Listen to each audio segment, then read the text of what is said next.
Hola, ¿qué tal? Muy buenas noches. Muchísimas gracias por estar con nosotros, como siempre, en estos seminarios de los miércoles, en donde estamos revisando diferentes terapias relacionadas a lo que hemos denominado medicina integrativa.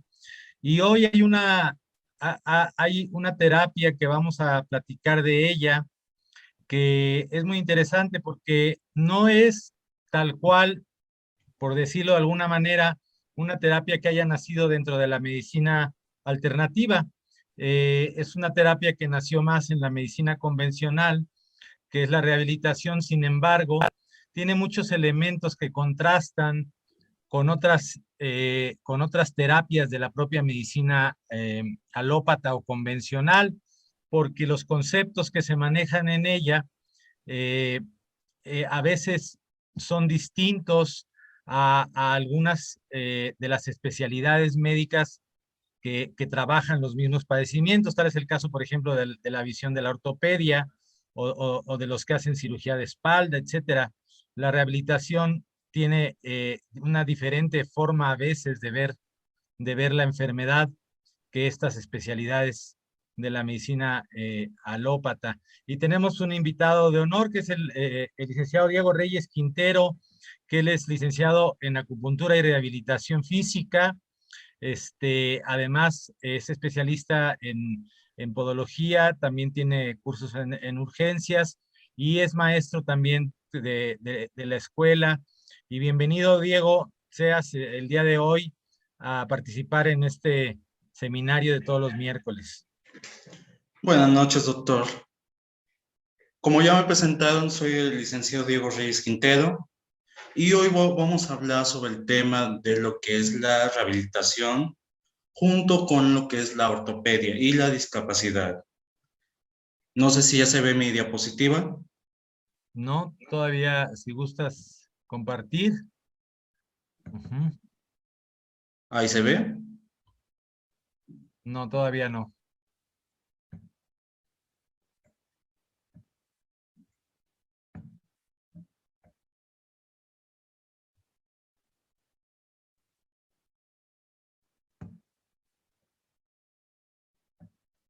¿Todavía no se ve? No, tiene que estar abierta la ventana y luego ya en compartir la buscas y le pones compartir. Ujú. Sí.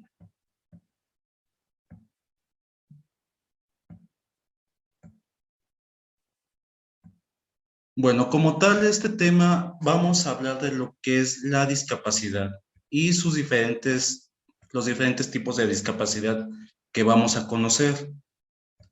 Si quieres, me la puedes pasar con gusto por el WhatsApp y yo la pongo. Ok.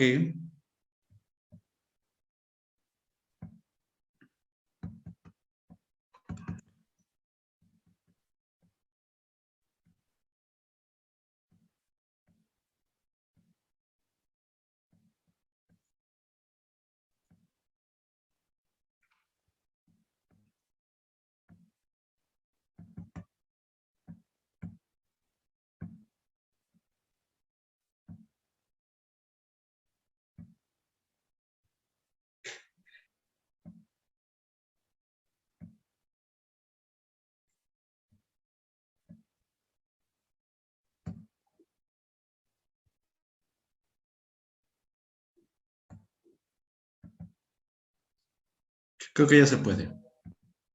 ¿Eh?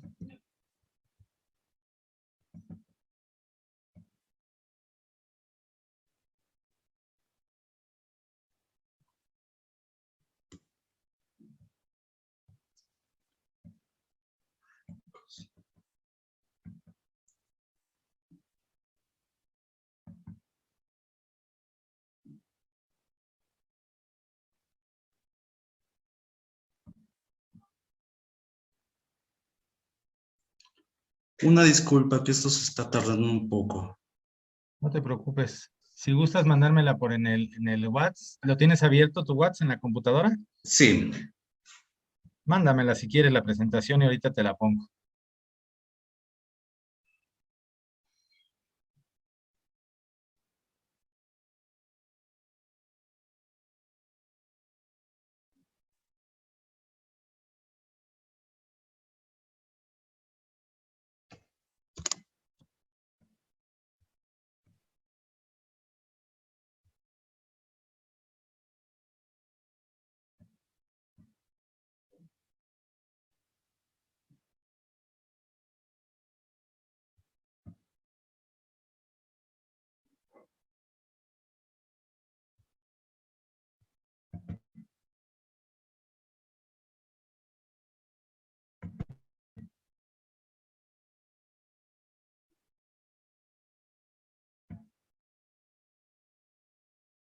Listo. ¿Ya me la mandaste? Sí, ya está. Está pasando. Ah, ya está, ya la tengo. Listo. Déjame la bajo rápido. Mm, Ok.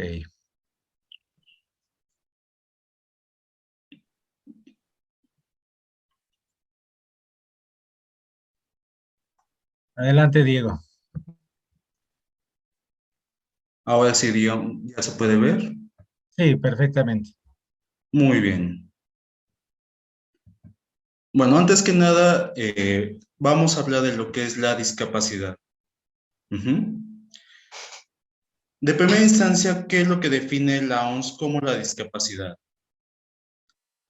Es el proceso en el que el ser humano va a tener diferencias y las capacidades digamos, de acomodarse a su entorno. Pero también tengamos en cuenta lo que significa la palabra discapacidad. Vamos a distinguir lo que es la palabra dis. La palabra dis dice lo que es negado, lo que es no posible. Esto quiere decir que, digamos, una discapacidad es el no poder hacer una actividad o negarse a hacer alguna actividad. No sé si ahí se puede cambiar las diapositivas. Ya, sí, ya estamos. ¿En cuál diapositiva estamos? No lo Tipos de veo. discapacidad. Ajá. Bueno, entonces, digamos, en los tipos de discapacidad vamos a tener las que son las motoras y lo que son las musculares, bueno, las funcionales. En esta se va a clasificar por dos tipos. En la primera vamos a tener el concepto de que a un paciente o un usuario le falta alguna parte o ha nacido sin dicha extremidad, lo cual va a generar, digamos, en este caso, una discapacidad. Pero también vamos a tener la capacidad en la cual va a ser el paciente tiene todas sus extremidades, pero digamos carece de la cualidad o la capacidad de moverlas, como lo que sería una hemiplegia, cuadriplegia. Uh-huh. Después vamos a tener otro tipo de discapacidad, lo que es la sensorial. La sensorial es la que muchos conocemos como la capacidad de no poder ver, la capacidad de no poder oír, la capacidad de no poder olfatear o la capacidad de no sentir, en la cual se van a perder los sentidos básicos. Uh-huh. Ahí podemos ver mi diapositiva. ¿En cuál vamos? Que no... Yo te voy siguiendo, tú ves siguiendo yo voy siguiendo, estamos en la sensorial, luego viene la intelectual. Ajá.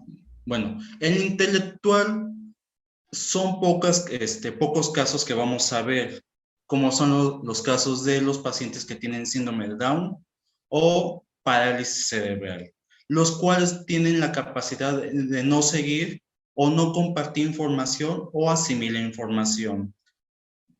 ¿La que sigue? Sí. Listo. Yo no las puedo ver. Discapacidad psíquica.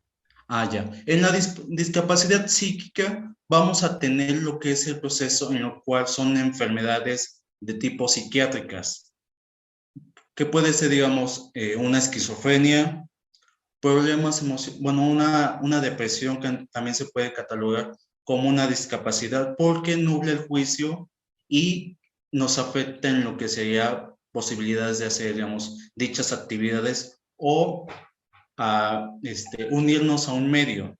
Uh-huh. ¿Cuál sigue? Origen de la discapacidad motriz. Bueno, en lo que es el origen de la discapacidad motriz, vamos a tener varias cuestiones, lo que puede ser genética de nacimiento o pueden ser por accidentes, en los cuales se puede generar una mutilación o podemos desarrollar esta discapacidad por dicha patología, que en este caso podemos mencionar diabetes, lo cual va a generar que algunos miembros, lo que son miembros podales, o tarsiales se puedan perder a causa de neuropatías y úlceras. Uh-huh. Luego, ¿qué es la ortopedia? Ajá. Bueno, la ortopedia Perdón, es el doctor. proceso. ¿Sí? ¿Perdón? Perdón, no se ve que están cambiando las diapositivas y lo Eh, están confirmando también en el chat. Ángel, ¿hay algún problema con el OBS?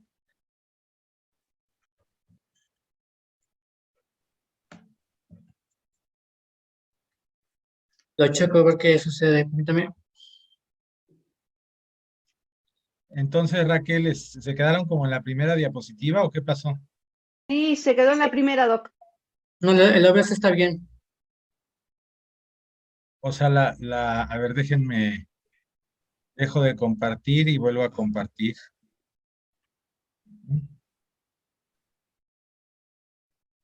Ahí ya se Ahí ve. sí, ¿ya se ve? Sí. Perfecto. Ajá. Bueno, ya empezamos, digamos, ya vimos lo que son algunos tipos de discapacidades. Entonces tenemos comprendido que la discapacidad es la facultad de no poder hacer alguna actividad. Ujú. Ahora vemos qué es el concepto de la ortopedia. El concepto de la ortopedia es el tratamiento que va a prevenir o corregir de una forma mecánica o quirúrgica lo que serían los huesos o el aparato locomotor o osteoligamentoso. En este caso vamos a ver, digamos, muchas patologías, lo que seríamos, como en este caso, la imagen que se coloca, una escoliosis.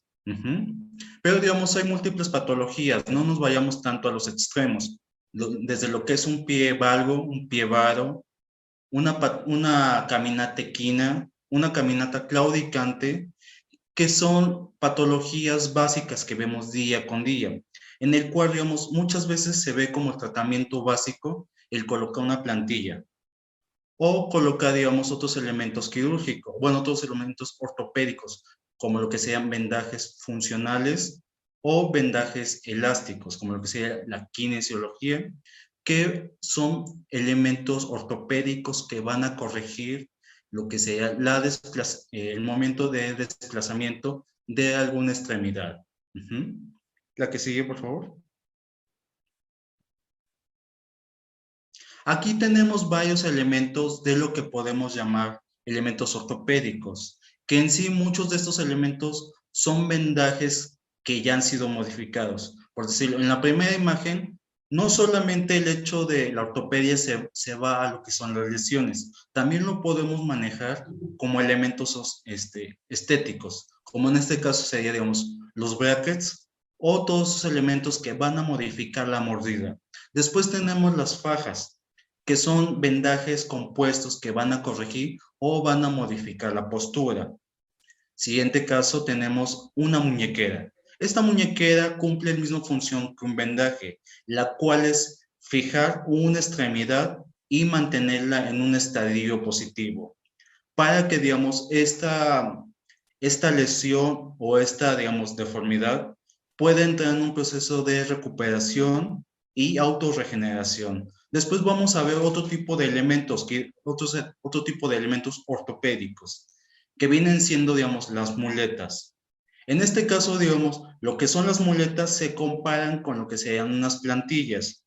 La similitud quiere decir, bueno, la similitud aquí lo vamos a manejar en que van a levantar el cuerpo.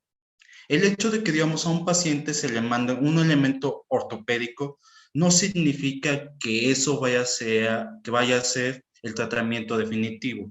Un paciente tiene que hacer ciertos ejercicios, cierta rehabilitación física, que no solamente se va llevado a la mano con un solo especialista. Una rehabilitación ortopédica tiene que ir a la mano con varios especialistas, con un psicólogo, con un traumatólogo, con un fisioterapeuta y con un entrenador físico, lo cual va a generar digamos, el aumento de tono muscular, la aceptación, en el dado caso de que sea una pérdida de alguna extremidad, la aceptación emocional, y también tenemos que cuidar el rechazo a ciertos elementos proteínicos, a ciertos elementos, como sería, digamos, cuando ponemos una prótesis, lo cual va a generar que, digamos, en ocasiones el paciente o el mismo cuerpo del paciente pueda rechazar digamos, nueva extremidad.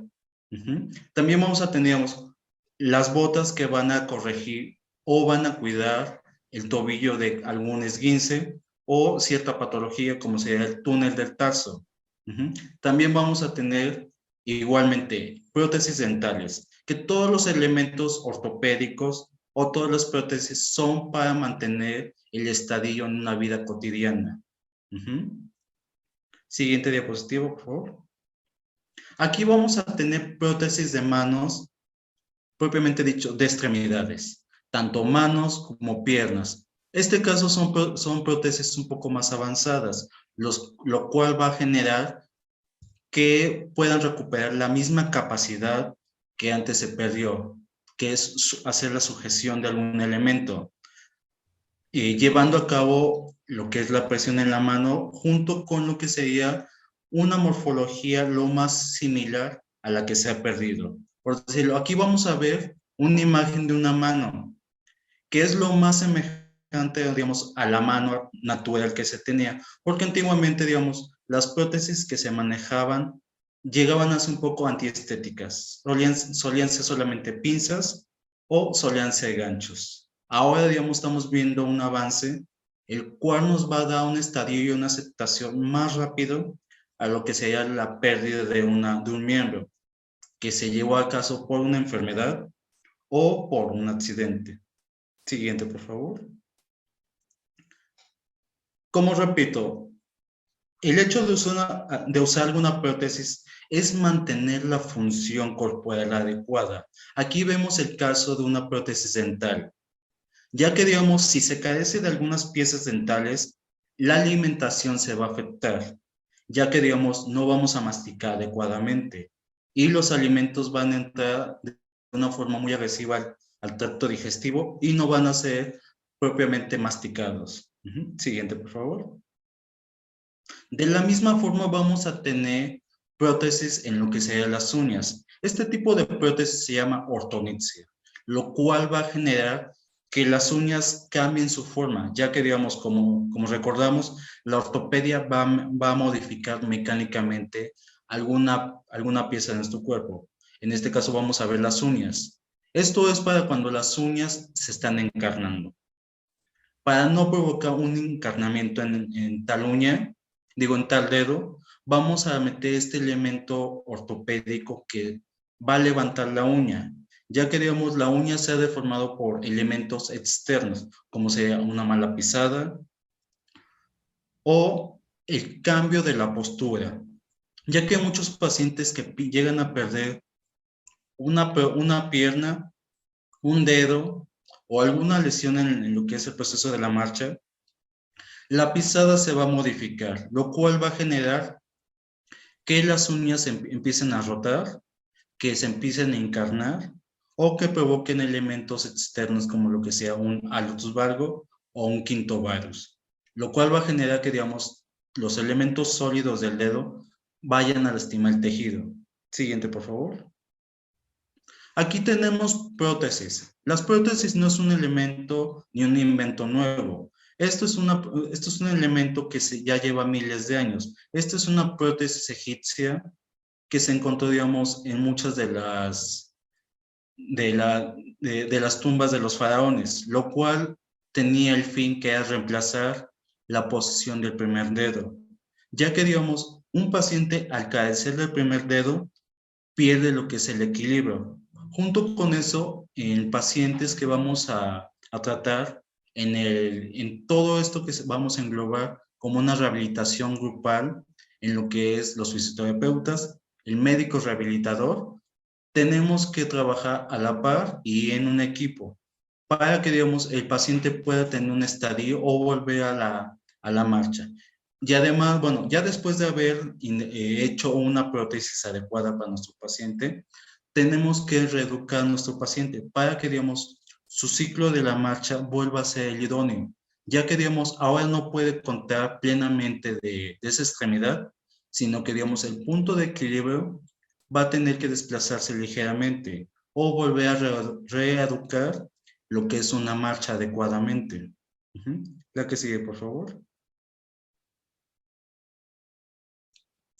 ¿Qué tenemos como concepto de lo que es la rehabilitación? Es el conjunto de varias disciplinas encaminadas a la recuperación de la actividad física.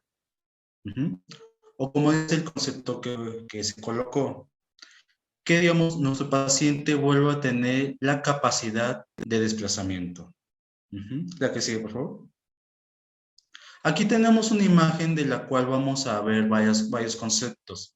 Digamos, una niña en silla de ruedas, un niño que carece de la audición, un paciente que está usando muletas, una mujer invidente, una mujer con una andadera y un paciente que ha perdido la capacidad de las piernas o de la movilidad de dichas piernas, lo cual va a generar que en una rama de rehabilitación trabajemos conjuntamente con cada paciente. En el caso de la niña en silla de ruedas, vamos a tratar el caso de la movilidad y, digamos, el tono muscular, ya que, digamos, al carecer de la capacidad de movimiento, el tono muscular llega a perder o llega a disminuir.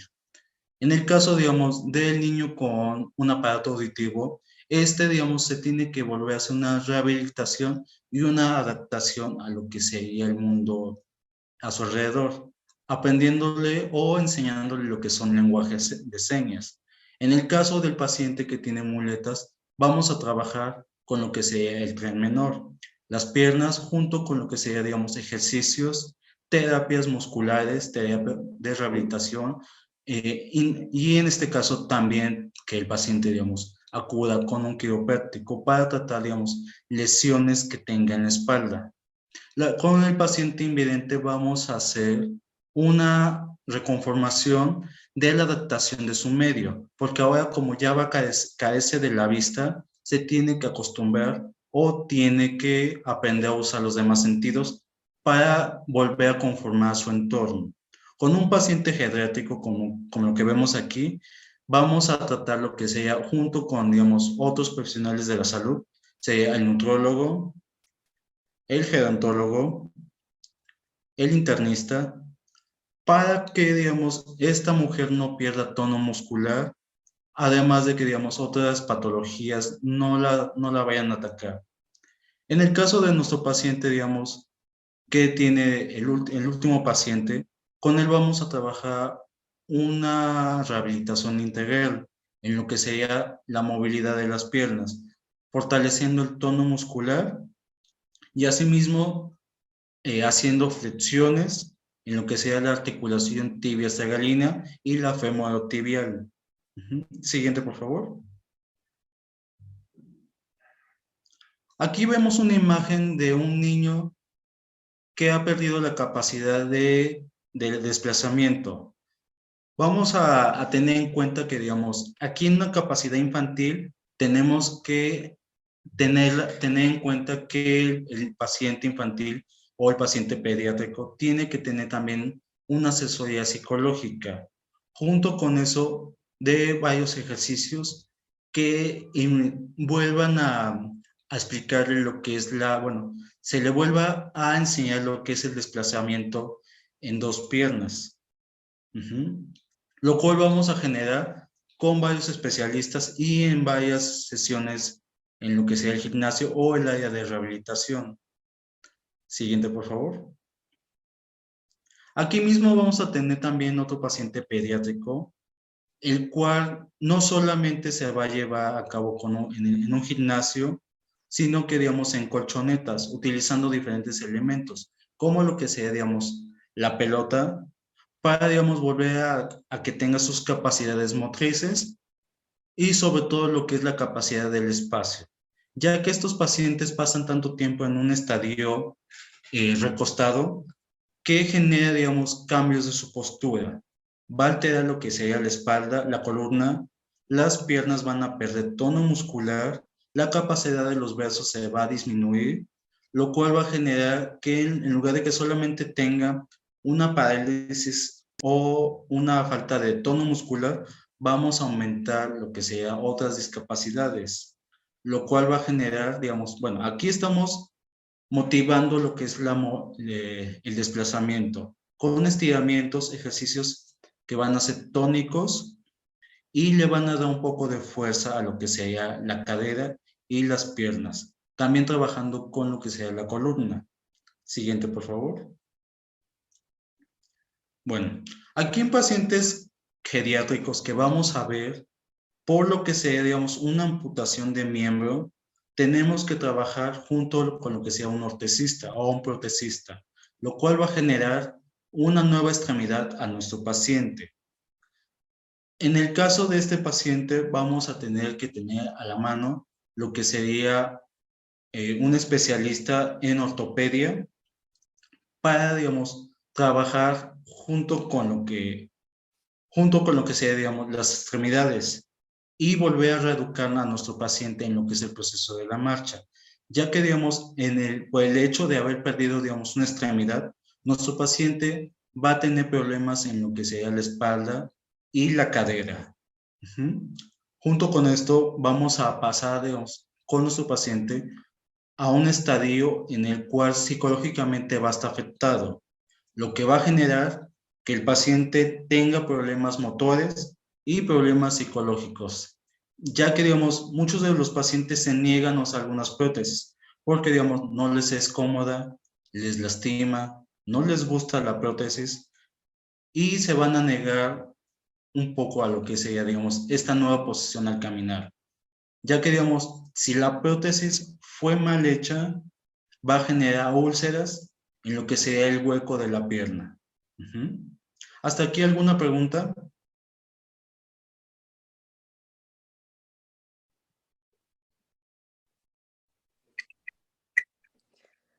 Muy buenas noches. Buenas ¿Me noches. escucha? Sí. Por favor, solo una acotación que quiero. Mil gracias, desde luego, por brindarnos esta capacitación muy acertada. Tengo solo una inquietud, por favor. Sí.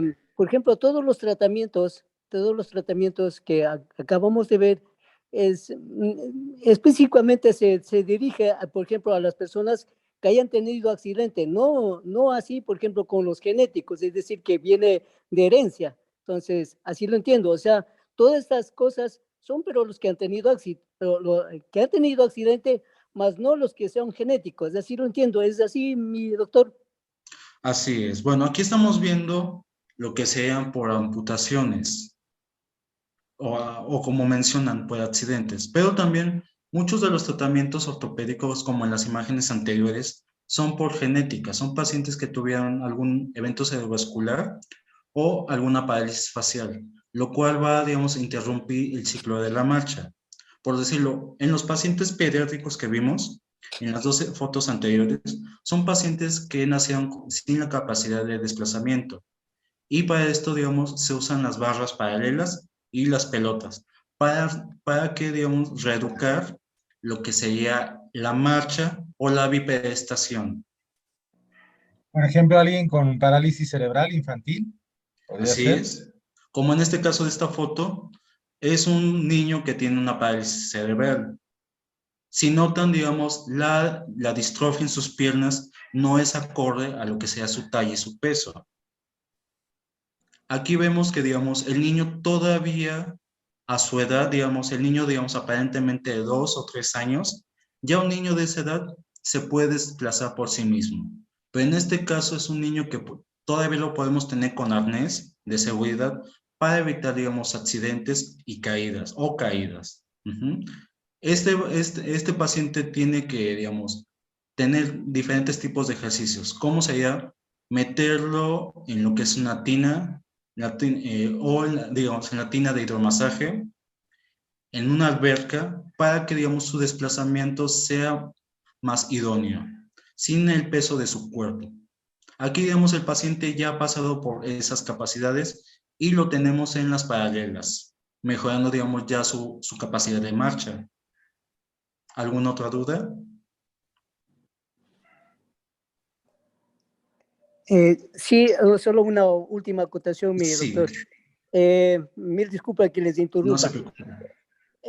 Mire, yo tuve a mi hijita que ahora ya es adulta ella nació con luxación de cadera, pero nosotros no lo sabíamos. Ojo, muy importante lo que le voy a decir, y esto que le sirva quizá a los restos de audiencia.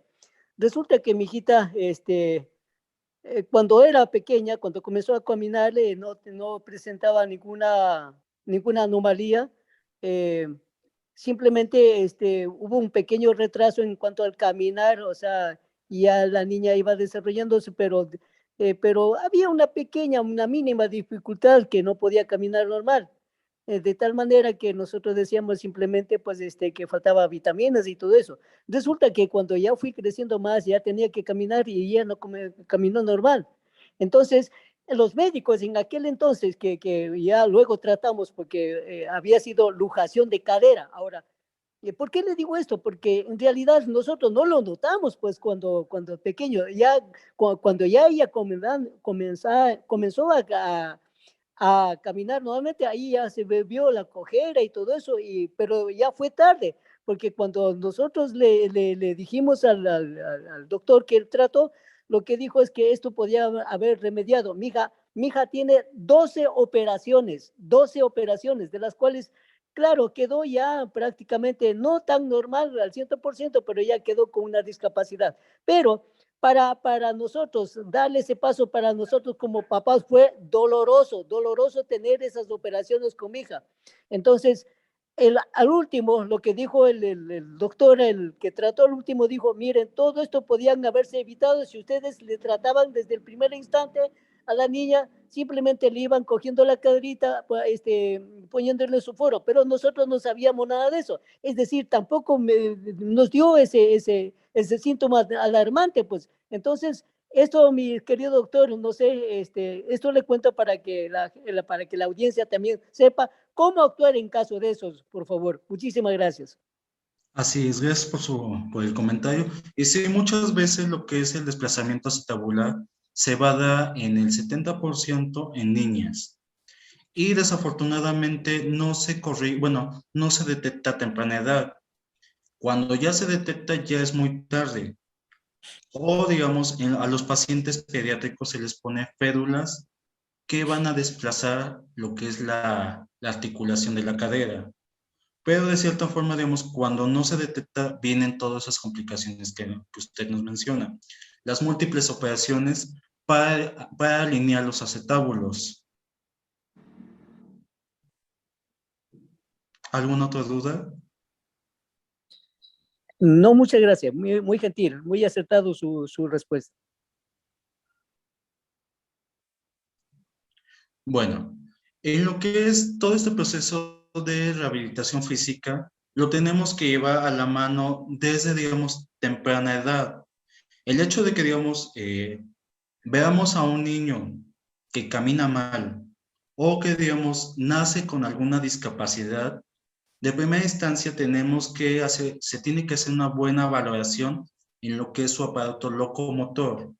Esto es si el niño, o bueno, el infante, nace aparentemente sano.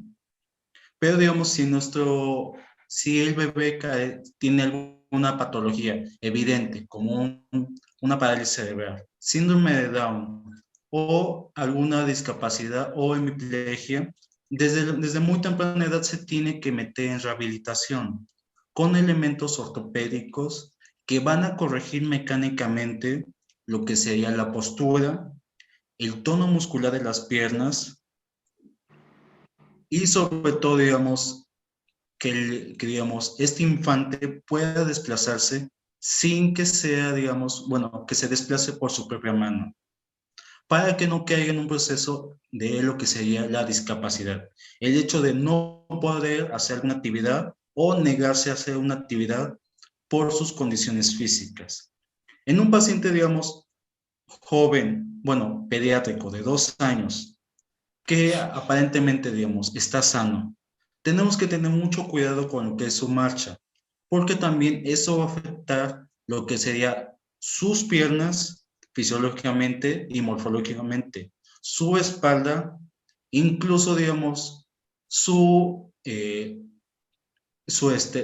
forma de relacionarse con su entorno, porque, digamos, el hecho de tener alguna discapacidad o alguna morfología diferente puede causar, digamos, problemas psicológicos o psicoemocionales. Por decirlo, niños que tienen los pies en valgo, pronosupinos, o sea, digamos, abiertos o cerrados, les puede causar, digamos, cierta ansiedad por ser diferentes, por no poder, digamos, desplazarse adecuadamente como los otros niños.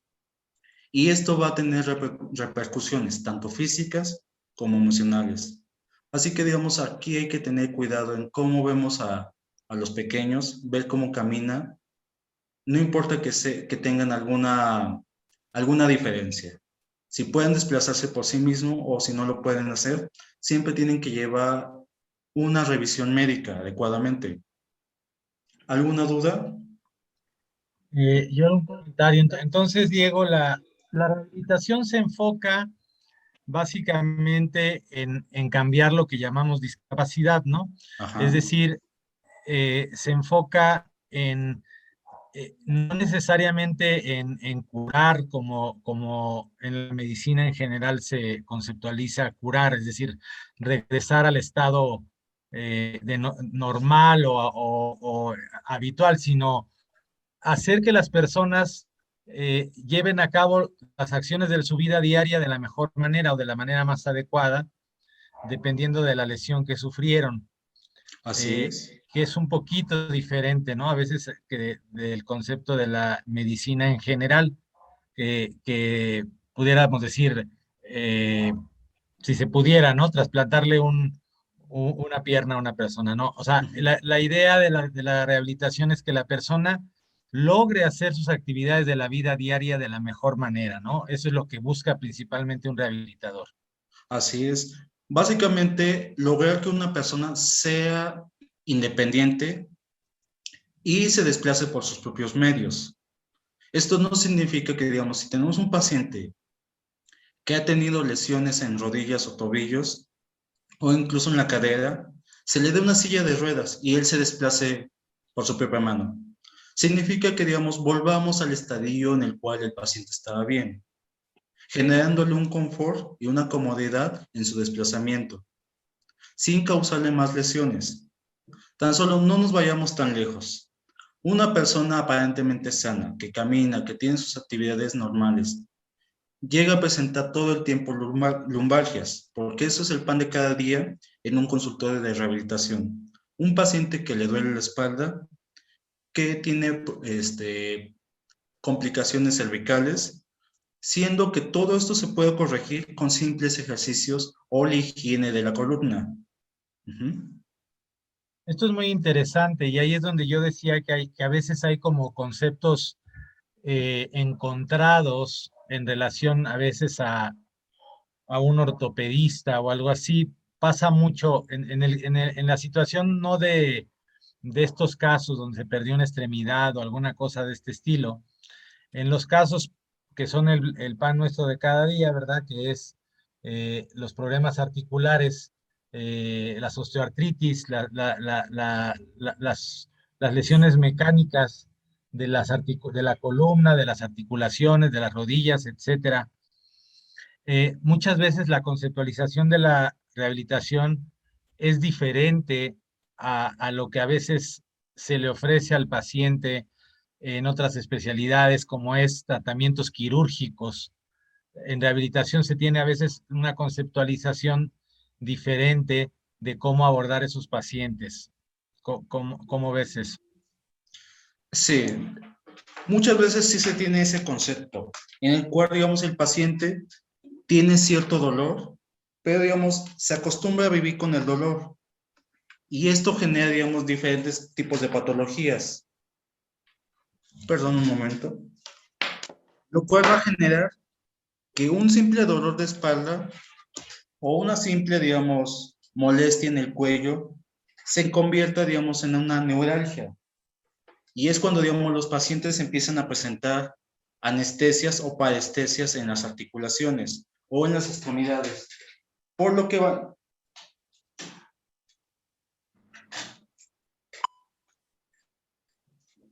que genera que cierto paciente, al tener estas complicaciones, piense que tiene, digamos, otro tipo de patología. siendo que, digamos, no sé si, digamos, han sentido adormecimiento en los dedos. Esto simplemente es por una mala postura del cuello. Y ahora en estos tiempos se están generando nuevas patologías.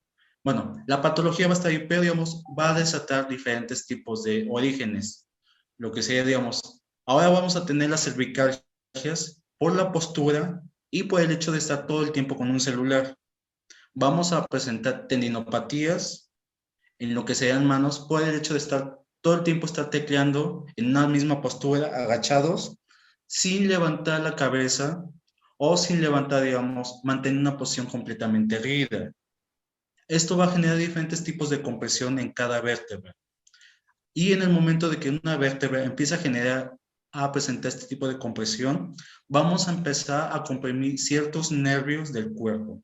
Y es cuando vienen ciertas patologías que aparentemente no teníamos, pero lo estamos presentando porque tenemos una mala higiene de columna. Incluso, digamos, el hecho con dormir con demasiadas almohadas, con tener una pésima postura al estar sentado, de que lleguemos y lo que hagamos en una silla o en un sillón es básicamente acostarnos. Esto está generando una hiperflexión en la espalda, lo cual no debería ser así. Para eso tenemos, digamos, lo que sea las zonas, lo que es la cifosis y la lordosis, lo cual va a generar ciertas curvas en el cuerpo, pero son curvas que deben de tener y no provocando una sola curva que sería como el acostarnos en una silla. Oye, y en relación, por ejemplo, a terapéuticas, nosotros hemos visto muchos casos en donde la combinación de la rehabilitación con algunas otras terapéuticas, como la ozonoterapia, como la quiropráctica, traen un mucho mayor beneficio a los pacientes, por ejemplo, pacientes con lumbalgias por diversos tipos de situaciones a nivel de la columna. ¿Cuál es tu opinión al respecto, Diego? Ahí es como lo que mencionaba hace un momento. La rehabilitación no es solamente el trabajo de una persona, es un equipo multidisciplinario que va a ir a la mano con lo que sea un paciente. Podemos utilizar diferentes técnicas para quitar dolor y para generar la recuperación celular.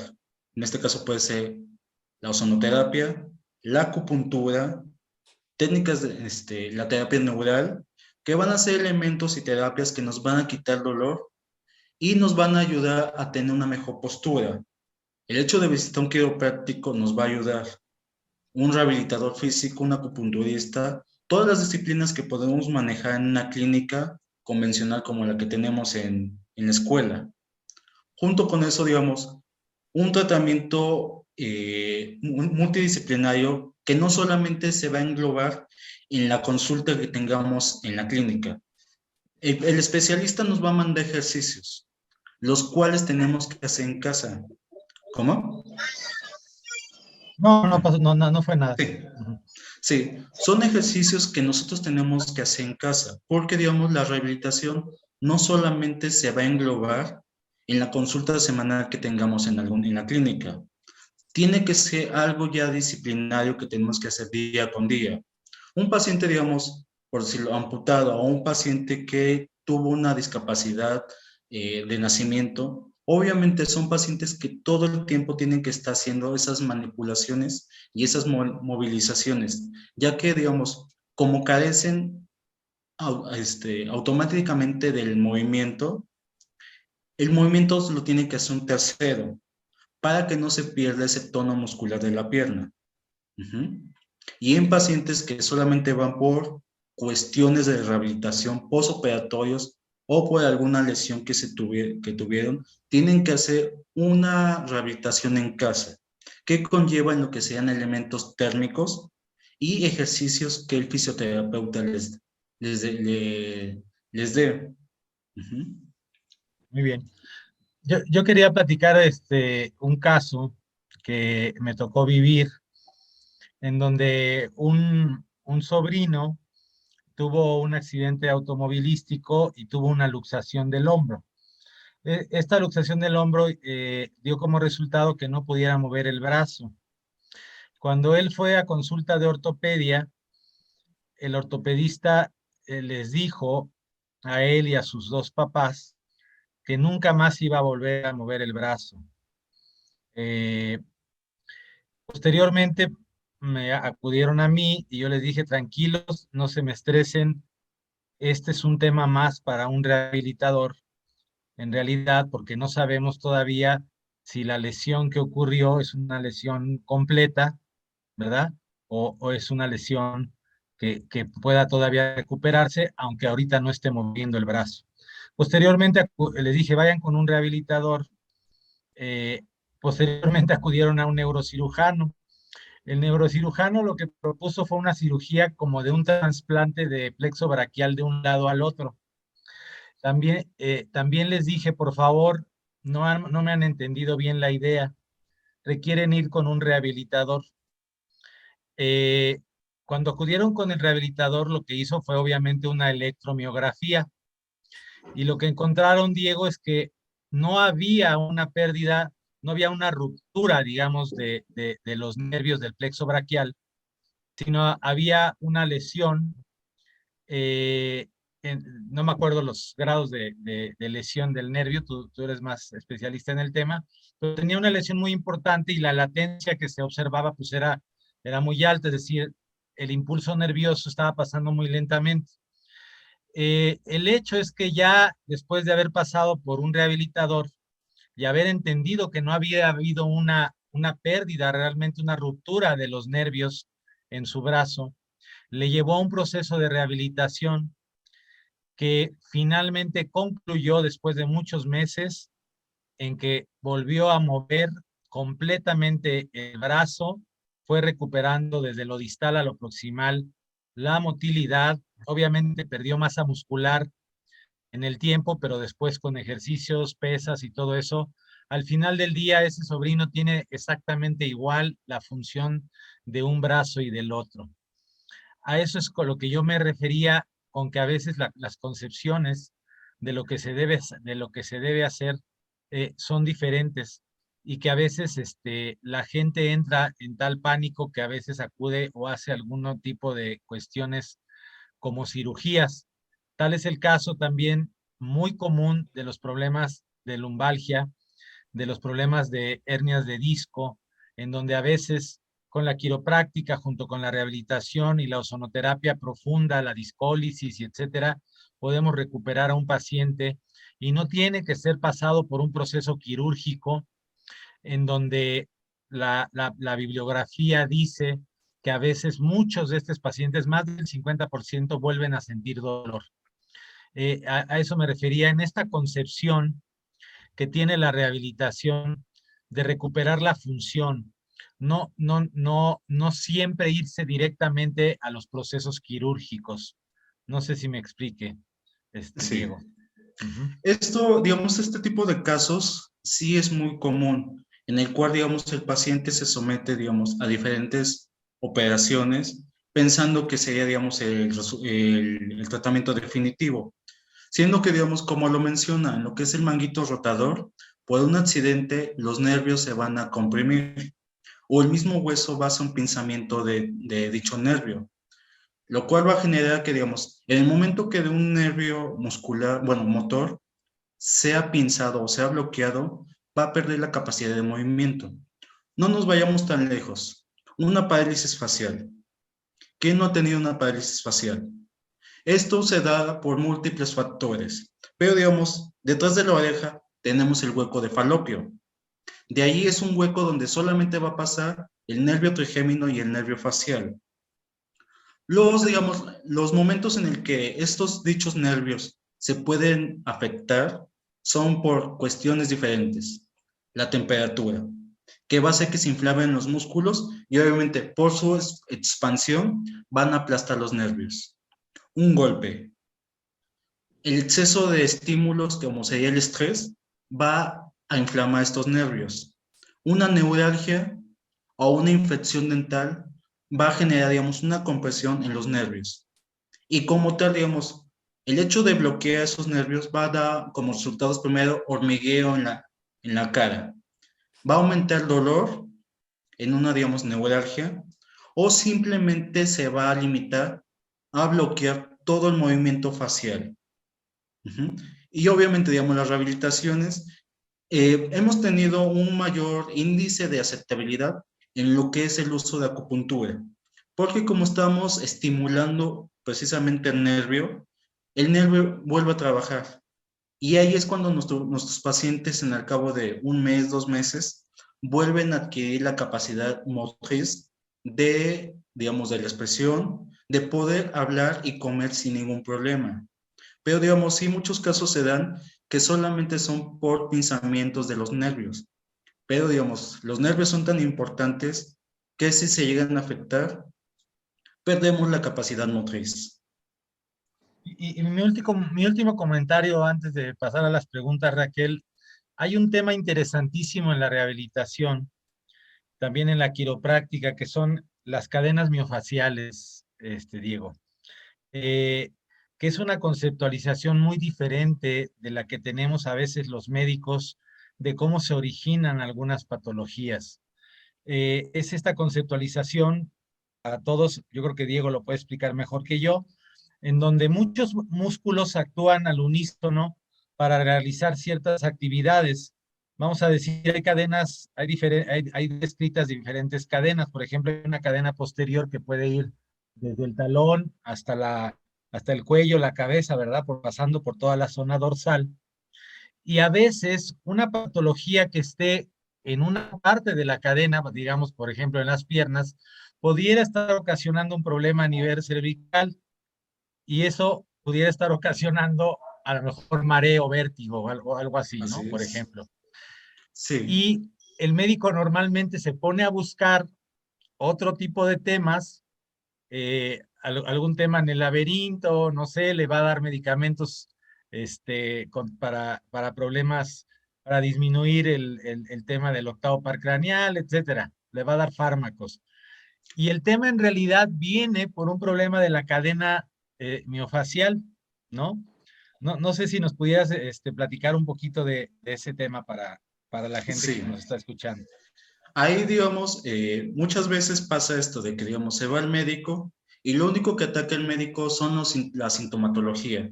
Que te duele la cara, te manda un desinflamante. Que duele esto, manda un paracetamol. Pero, digamos, como dice el doctor, de lo que es las cadenas miofaciales o la dinámica muscular, lo tenemos en cuenta, incluso lo vamos a tener contemplado desde los pies. Por decirlo, el caso de tener una uña encarnada. Una uña encarnada va a provocar dolor. Cuando tenemos un dolor en el dedo, nosotros instintivamente vamos a tener una aversión a la pisada. Teniendo una aversión a la pisada se va a modificar. Modificando la pisada, vamos a afectar los músculos tibiales, peroneos y gastrocnemios. Cuando los músculos de la pierna y los gastrocnemios se están afectados y generan mayor tensión, va a haber diferentes morfologías en el pie. El dedo se empieza a poner, digamos, tenso, se hacen los dedos en garra, dedos en martillo, se levanta el arco, pero es por la tensión. Cuando manejamos esa tensión en las piernas, la tensión en lo que es la parte posterior va a subir a lo que sean los isquiotibiales, los músculos posteriores de la pierna. Cuando esos músculos tienen esa contractura muscular, igual, cualquier músculo que duele, lo que va a hacer es contraerse. Y es cuando, digamos, tenemos rodillas juntas, rodillas en valgo, y a su vez, por tener las rodillas juntas, la pisada se va a afectar. Pero sin en cambio, este problema tendinomuscular va a subir. Ahora va a subir a la cadera por el músculo psoas. El músculo psoas es un músculo que se va a originar de la espalda y que va a llegar va a ir hacia el pubis, que es el músculo de la cadera, uno de los principales, el cual nos va a generar equilibrio. Si ese músculo genera la tensión por los músculos posteriores, los isquiotibiales, va a generar después una contractura muscular en lo que sea ahora la zona de la lumbalgia, el cuadrado lumbar o el recto de la columna. Esta tensión sigue subiendo, va a afectar parte de lo que sean ya ahora sí los dermatomas, toda la cadena nerviosa que vamos a tener en la columna vertebral. Pero, digamos, si vamos a continuar con los músculos, cuando tenemos una complicación en lo que sería el cuadrado lumbar y el recto lumbar, vamos a tener complicaciones en lo que sería el trapecio. Y todos sabemos que el trapecio ubica el 60% de los músculos de la espalda superficiales. Ese músculo va a afectar a lo que es la movilidad de los hombros, va a afectar a la movilidad del cuello. Y ya cuando tenemos problemas de que esa contractura muscular subió o se desplazó hasta el cuello, vamos a tener problemas en el elevador escapular. Es el que permite que levantemos los hombros. Como está a un lado del elevador escapular, vamos a tener el esternocleidomastoideo. El esternocleidomastoideo es el músculo que nos permite la movilización del cuello. Después vamos a tener, digamos, si el esternocleidomastoideo se inflama, el esternoyoideo, que es el músculo que va hacia la campanita o hacia la garganta, se inflama, vamos a generar complicaciones en lo que es la deglución. Junto con eso, de la misma forma, esa tensión sube por el cuello, va a modificar la postura y vamos a tener un problema en lo que es el músculo macetero. Y todos sabemos que teniendo una tensión o una contractura del músculo macetero, vamos a tener el famoso síndrome macetero, lo cual va a generar problemas, neuralgias, va a provocar parálisis facial, problemas de oído, problemas de presión arterial, ya que, digamos, sobre el músculo macetero pasan la mayoría de los nervios faciales, y al estar comprimidos pasa lo que estemos hablando, la compresión nerviosa y la falta de movilidad o digamos, la falla de la comunicación nerviosa. No sé si en esa quedó claro con esta explicación. Pues estuvo muy bien y muy impresionante porque todo empezó con una uña Con enterrada una uña. y terminó con un tema en el macetero y todo, ¿no? Creo que Así quedó es. muy claro esta concepción de cómo se va generando un problema de esta manera. Bueno, yo hasta ahí mi comentario, Raquel. No sé si hay alguna pregunta para el doctor, por favor. Sí, doctor. Mientras en sala también esperamos que puedan participar. Doctor, Sí. una pregunta. ¿Qué tipo de masajes están indicados para la rehabilitación? Bueno, como tal, digamos, no puedo, digamos, clasificar en un masaje. Es todo un conjunto de masajes, porque, digamos, las piernas, la espalda, el cuello y los brazos van a tener diferentes tipos de actividad.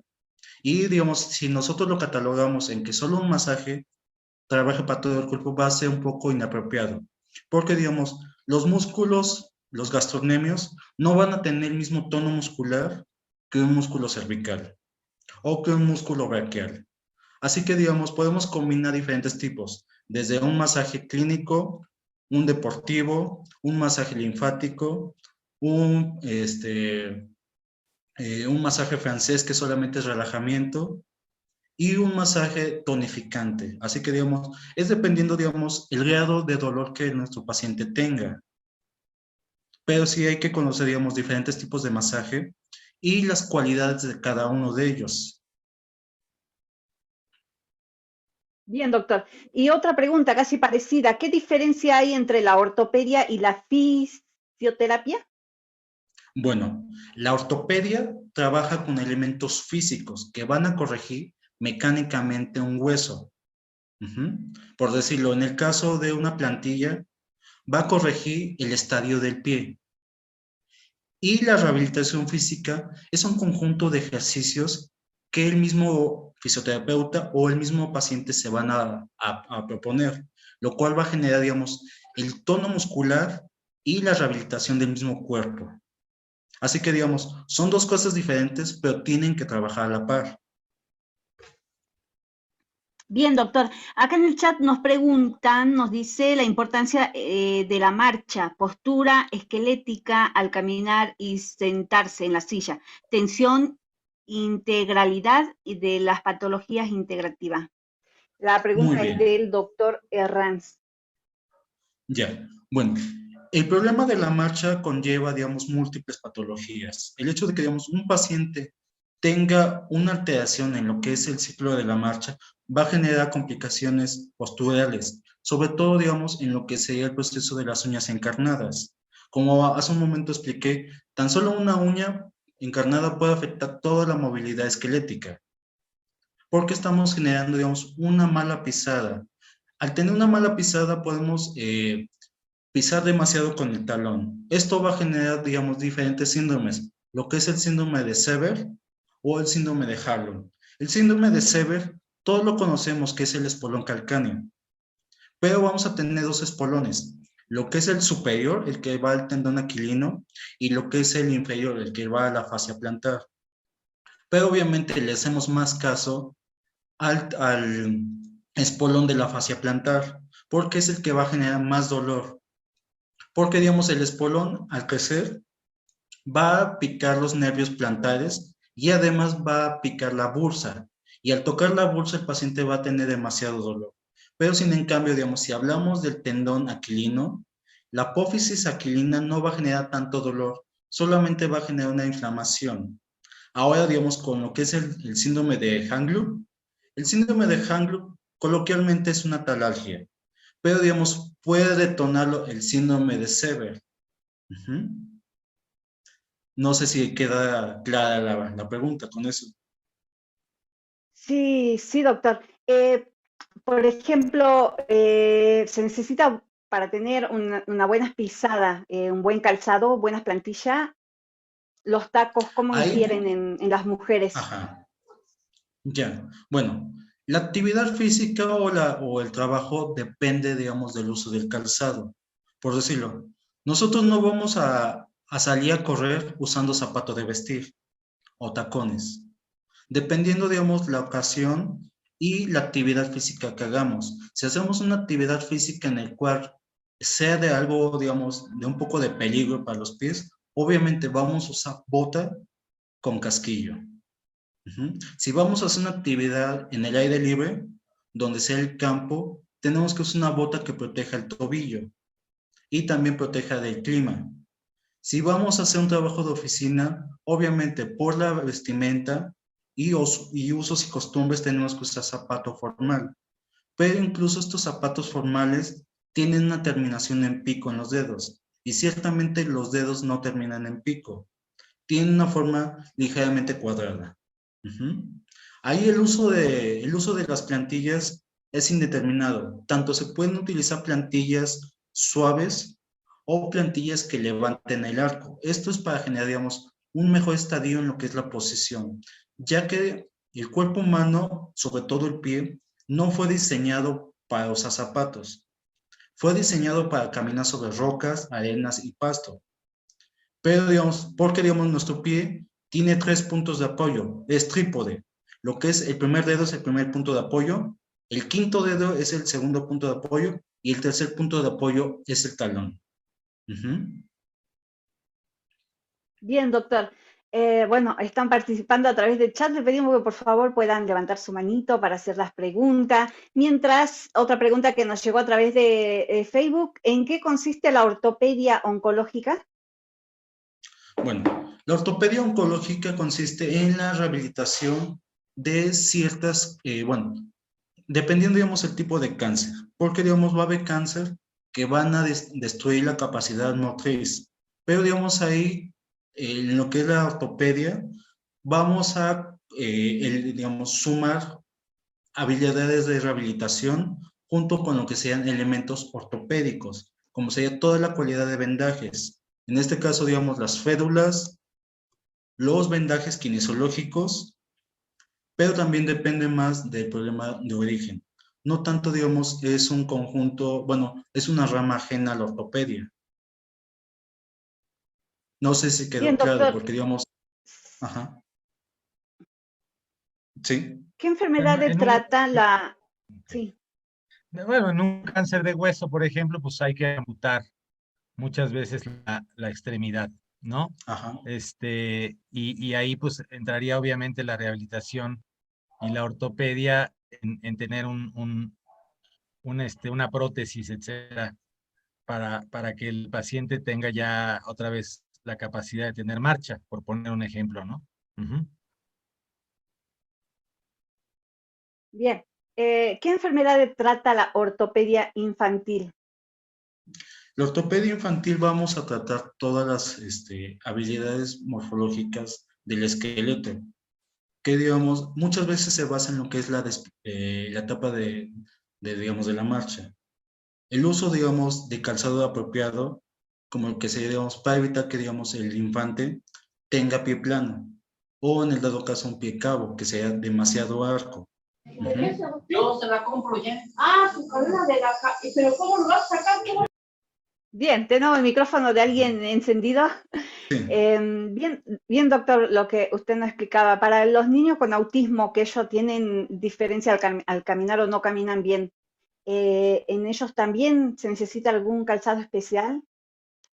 Bueno, tengamos en cuenta que el autismo no es una discapacidad.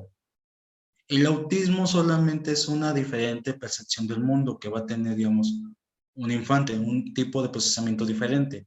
Pero, digamos, muchas veces relacionan el autismo con problemas musculares o una parálisis facial.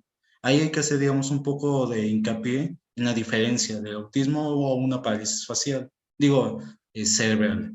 Pero, digamos, si hablamos de una parálisis cerebral, tenemos en cuenta que muchas de las extremidades van a perder tono muscular por la falta de movilidad.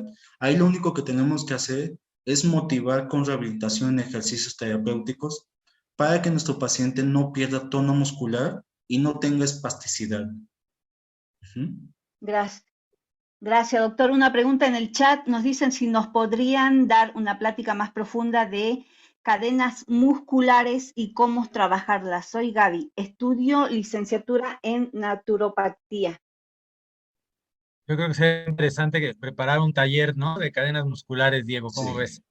Sí, porque digamos, como el ejemplo que dije, desde lo más insignificante que sea una sola uña encarnada, va a modificar todo lo que sea la cadena muscular, porque tengamos en cuenta que lo que es el aparato locomotor, la mayoría de las patologías son evolutivas, así como lo que sea el efecto dominó. Desde que digamos, un simple síntoma doloroso empieza a afectar la marcha, esto va a generar y aparte el paciente se empieza a acostumbrar a vivir con el dolor. Y esto a la larga va a modificar la postura completamente. Y en ocasiones no solo la postura, sino que, digamos, su entorno de vida lo va a modificar. Gracias, doctor. La doctora Verónica Rebollo quiere participar. A ver, doctora, prendemos nuestra cámara. ¿Qué tal? ¿Cómo le va? Buenas Un gusto. noches. ¿Qué tal? Un gusto. Quería preguntarte el tema de lo que es una persona, un niño de 15 años que tiene osteomielitis crónica y siente una tensión en sus músculos por, obviamente, la dicha enfermedad que tiene. ¿Qué tratamiento vos como médico para estimular sus músculos decís que es conveniente? Bueno, de primera instancia tenemos que quitar esa tensión muscular con algunas movilizaciones, porque digamos, si se mantiene el mismo estadio, el paciente empieza a tener pérdida de tono muscular, empieza a generar rigidez en lo que son articulaciones y va a generar mucha fibromialgia o, como se le menciona, compactamiento de algunas articulaciones. No sé si, digamos, se explicó, porque, digamos, también el uso de la farmacología es muy indefinido, dependiendo, digamos, el médico que lo esté tratando. Yo quiero comentar ahí. Hola, Doc. Hola. Estoy.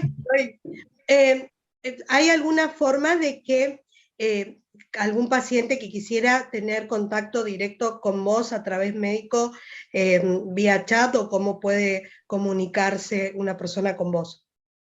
A través de la escuela pueden hacerlo. Muchísimas gracias. Yo quiero hacer un comentario con respecto a la osteomielitis. El hueso tiene una de las peores irrigaciones, por decir de alguna manera, de sangre en el cuerpo. Y eso es lo que condiciona que las infecciones sean de muy difícil tratamiento. Nosotros hemos tenido muy buenos resultados además de de la combinación de la medicina alópata, que es muy importante porque a veces requiere un buen uso de antibiótico, desde luego, a veces requieren limpiezas quirúrgicas en el hueso, pero el uso de la ozonoterapia, la que llamamos autohemoterapia mayor, que mejora la irrigación sanguínea, que mejora la capacidad del sistema inmune, combinada con algunas sustancias como el factor de transferencia, que también estimula el sistema inmune,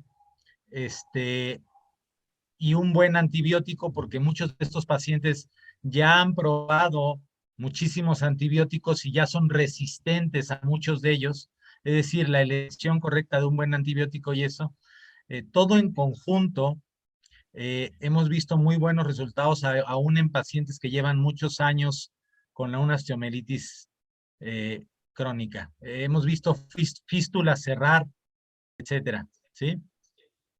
Nada más que sí es cuidadoso el tema porque de nada serviría que yo le hiciera la automoterapia mayor, el factor de transferencia y todo, si yo escojo un antibiótico para el cual ya es resistente la bacteria, porque estos pacientes llevan muchos años con el problema y ya han utilizado una gran cantidad de antibióticos y sus bacterias ya son resistentes. Entonces, aquí es un buen ejemplo donde la combinación de la medicina alópata con la alternativa es fundamental para el resultado final de que un paciente con una osteomielitis pueda curar. Muchísimas gracias. Además de, obviamente, el tratamiento rehabilitatorio que comenta el doctor. Buenas noches. Gracias. Buenas noches. Buenas noches. ¿Puedo participar? Claro que Adelante, sí. Patricio. Bueno, les saluda el doctor Patricio Panamá desde Cuenca, Ecuador. He estado escuchando las exposiciones de ustedes, muy interesantes. Debo indicarles de que yo practico la terapia de bioregeneración cuántica integrativa, psiconeuroinmunoterapia cuántica, bioesteopraxia, quiropraxia. Y con resultados muy buenos, y hemos evitado cirugías, porque las cirugías en la columna vertebral, las cirugías del nervio radial, ¿cómo se llama la enfermedad del nervio radial? Me olvidé este momento del túnel. Del túnel carpiano. Ajá. No dan buenos resultados, como ustedes pueden corroborar. Las cirugías del túnel carpiano.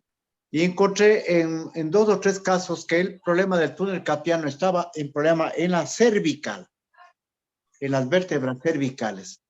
Mejorando las cervicales, mejorando la columna vertebral y la posición del paciente, mejoró el asunto del dolor del túnel carpiano. No sé si me están escuchando. Sí. ¿Aló? Sí, lo escucho. Sí, doctor. Sí.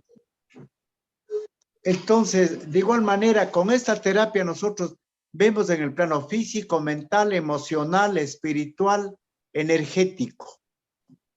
Y con psiconeuroinmunoterapia, estoy tratando ahora un paciente de 14 años con distrofia muscular, una enfermedad crónico-degenerativa. Le han querido dar corticoides, los familiares se han negado a darle a buena hora.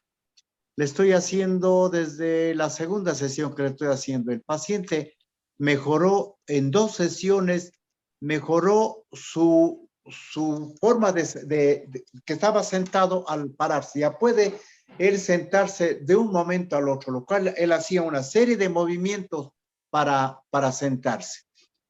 Mejoramos la columna vertebral de este paciente de 14 años, haciéndole bioesteopraxia y quiropraxia.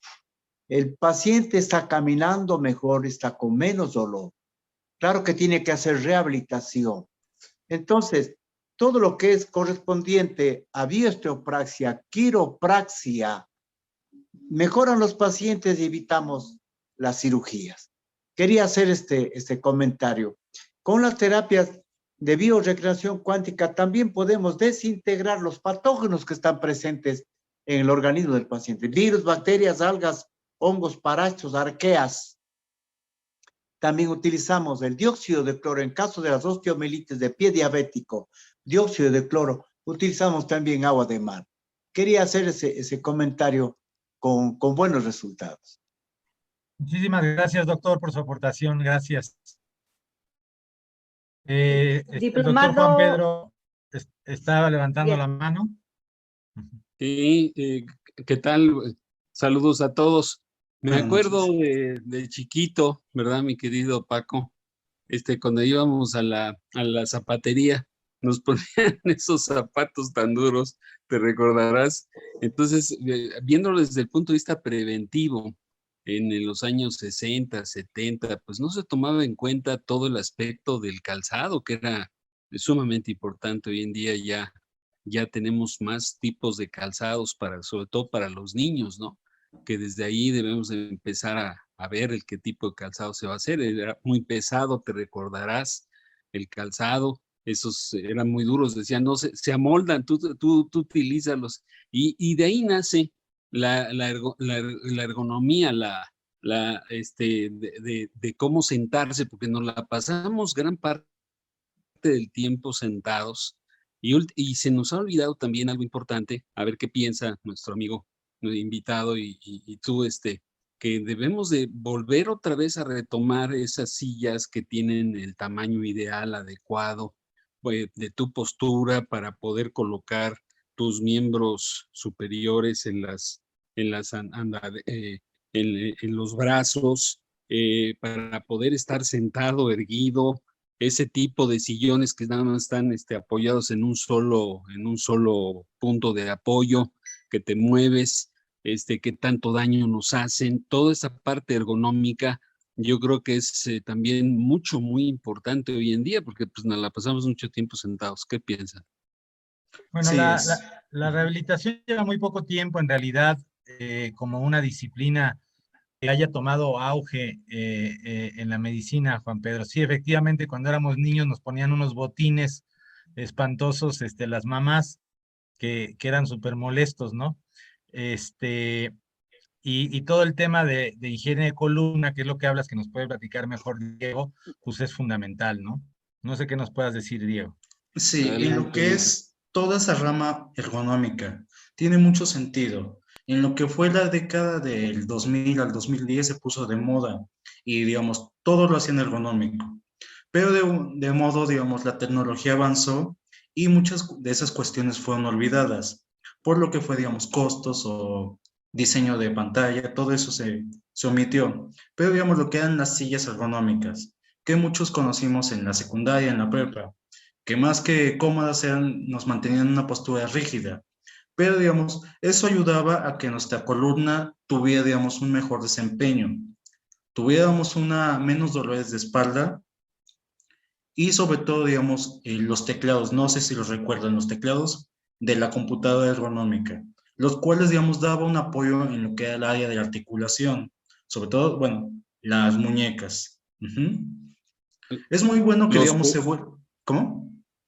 Sí, y Es los muy... pupitres, y te Así recordarás es. las mochilas, esas mochilotas, ¿no? Que llevábamos atrás en la espalda. Todo eso también nos ha llegado a afectar desde el punto de vista preventivo, ¿no? De la parte Sí, musculoesquelética, ¿no? así Hasta el es. peso. Pero, digamos, teniendo en cuenta, digamos, todo lo que es la ergonomía, es un apoyo que nos va a dar en lo que es la postura. Pero, digamos, aún así tenemos que tener higiene de columna, con el hecho de sentarnos bien, levantarnos bien, acostarnos bien y de vez en cuando hacer estiramientos que van a ayudar a la espalda. Porque está muy mal eso de que, digamos, van con un supuesto quiropráctico que solamente ve articulaciones y todas las quiere tronar. Siendo que, digamos, eso está muy mal porque también está provocando esguinces. Además de que, digamos, si tenemos un daño en la columna, nunca va a ser bilateral, porque siempre vamos a tener más apoyo de un lado que del otro. Tan solo lo vemos en los pies. Cuando pasamos mucho tiempo de pie, vamos apoyándonos más en una pierna que en otra. E incluso un pie es más grande que el otro. Por lo mismo, tiene más apoyo y el pie se va a dilatar. Diego, gracias. ¿y qué opinas? Es que hice también una pregunta en el chat. Ajá. ¿Qué piensas en la diferencia entre un quiropráctico y un fisioterapeuta? ¿Qué ves las ventajas, desventajas? Ahí te acabas de decir una desventaja. Son disciplinas muy ¿Cuál es tu opinión? diferentes. Son disciplinas Lo muy sé, pero diferentes, Juan Pedro. Ajá. después las quieren poner ligadas, ¿no? En No, son en muchas compatibles, clínicas. pero son Sí, diferentes. No sé qué ok. quieras opinar, Diego. Sí, lo que es la fisioterapia y la quiropráctica son disciplinas que van de la mano, pero no son lo mismo. Una va a volver al estadio de la postura y va, digamos, a volver a lo que es rehabilitar, digamos, algún miembro del cuerpo, volviéndolo, digamos, a su tonicidad original. Pero lo que es la quiropráctica va a alinear el sistema, va a alinear la columna. Y esto digamos, se da por ciertas posturas que tenemos o accidentes. Siendo que, digamos, un fisioterapeuta puede saber de quiropráctica o un quiropráctico puede saber de rehabilitación, pero no van a tener el mismo conocimiento como el especialista de su área. Raquel, no sé si haya más preguntas en el auditorio. Sí, doctor. Mari Ortuño pregunta si una persona que tiene problema de deglución, ¿con qué tipo de doctor o terapeuta debiera acudir? Wow, está buena la pregunta, Diego. Sí. Bueno, de primera instancia, tiene que revisar si la mordida está adecuada. Porque, digamos, si la mordida no es adecuada, puede estar tragando alimentos muy sólidos. Y si ya, digamos, pasó si no hay problemas dentales, con el gastroenterólogo, para ver si no hay una lesión en lo que es el tracto digestivo. Y es probable Bien. que el gastroenterólogo encuentre más cosas y pueda ser un tema neurológico Sí. y así, pero yo creo que lo que está diciendo Diego es extraordinario, la manera de lo primero que tiene que hacer y lo segundo que tendría que hacer. Así es. Bien, Doc, acá no hay más preguntas, solo saludos a personas que se comunicaron a través de Facebook. Saludo a todos los que están viendo la transmisión. Por ahora no hay preguntas. Muy bien. Pues Diego, agradecerte muchísimo el día de hoy que participaras con nosotros, que nos dieras tu conocimiento. Muchísimas gracias. Y muchísimas gracias a toda la gente que participó aquí en el Zoom, que nos vieron por el Facebook, en todos los grupos que manejamos, la Alianza Mundial, etcétera. Muchas gracias a todos y tengan ustedes muy buenas noches. Y como siempre, nos vemos la próxima semana con otro tema interesante de la medicina integrativa. Gracias y un abrazo a todos. Nos vemos la Gracias y hasta próxima. luego. Buenas noches. Gracias. Buenas noches. Gracias, Raquel. A usted, doctor. A ustedes.